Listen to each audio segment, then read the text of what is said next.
കഴിഞ്ഞ ഒരാഴ്ചക്കിടെ ഇത്തരം ഡ്രോൺ ആക്രമണങ്ങളിൽ 2 സൈനികരും 1 സാധാരണക്കാരനും കൊല്ലപ്പെട്ടതായി ഇസ്രായേൽ സ്ഥിരീകരിച്ചു. സാധാരണ ഡ്രോണുകളിൽ നിന്ന് വ്യത്യസ്തമായി ഇവ നിയന്ത്രിക്കുന്നത് ഡ്രോണുമായി ബന്ധിപ്പിച്ചിട്ടുള്ള കിലോമീറ്ററുകളോളം നീളമുള്ള നേർത്ത ഫൈബർ ഒപ്റ്റിക് കേബിൾ വഴിയാണ്. റേഡിയോ തരംഗങ്ങൾ പുറപ്പെടുവിക്കാത്തതിനാൽ ഇലക്ട്രോണിക് നിരീക്ഷണ സംവിധാനങ്ങൾക്ക് ഇവയെ തിരിച്ചറിയുവാൻ കഴിയില്ല.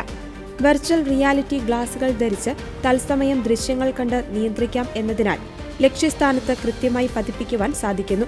വെറും കളിപ്പാട്ടങ്ങളോട് സാമ്യമുള്ള ഇവ നിർമ്മിക്കുവാൻ $100 മാത്രമേ ചിലവ് വരുന്നുള്ളൂ.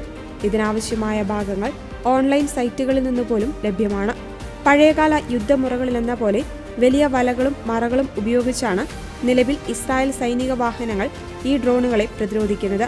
അയൺ ബീം പോലുള്ള ലേസർ പ്രതിരോധ സംവിധാനങ്ങൾ ഇതിന് പരിഹാരമാണെങ്കിലും അവ ഇനിയും വ്യാപകമായി വിന്യസിച്ചിട്ടില്ല.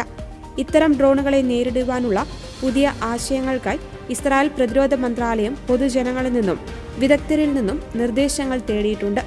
യുക്രൈൻ യുദ്ധത്തിൽ ഇത്തരം ഡ്രോണുകൾ വ്യാപകമായിരുന്നു. വർഷങ്ങൾക്ക് മുമ്പ് യുക്രൈൻ തങ്ങളുടെ അനുഭവം പങ്കുവയ്ക്കുവാൻ തയ്യാറായെങ്കിലും അന്ന് ഇസ്രായേൽ അത് ഗൗരവമായി എടുത്തിരുന്നില്ലെന്ന് റിപ്പോർട്ടുകൾ പറയുന്നു. ഈ ഡ്രോണുകൾ ലെബനനിൽ തന്നെയാണ് നിർമ്മിക്കുന്നതെന്ന് ഹിസ്ബുള്ളയുടെ മീഡിയ ചീഫ് യൂസഫ് അൽ സെയ്ൻ വ്യക്തമാക്കി. ഇസ്രായേലിന്റെ സൈനിക മികവിനെക്കുറിച്ചറിയാമെന്നും എന്നാൽ അവരുടെ ബലഹീനതകളെയാണ് തങ്ങൾ ലക്ഷ്യം വെക്കുന്നതെന്നും അദ്ദേഹം കൂട്ടിച്ചേർത്തു. മിസൈലുകളെ പോലെ വൻതുക ചിലവഴിച്ച് നിർമ്മിക്കുന്ന ആയുധങ്ങളെക്കാൾ ലളിതമായ സാങ്കേതികവിദ്യ ഉപയോഗിച്ച് നടത്തുന്ന ഇത്തരം അസമട്രിക്കൽ യുദ്ധമുറകൾ വരും ദിവസങ്ങളിൽ ഇസ്രായേലിന് വലിയ വെല്ലുവിളിയാകുമെന്ന് ഉറപ്പാണ്.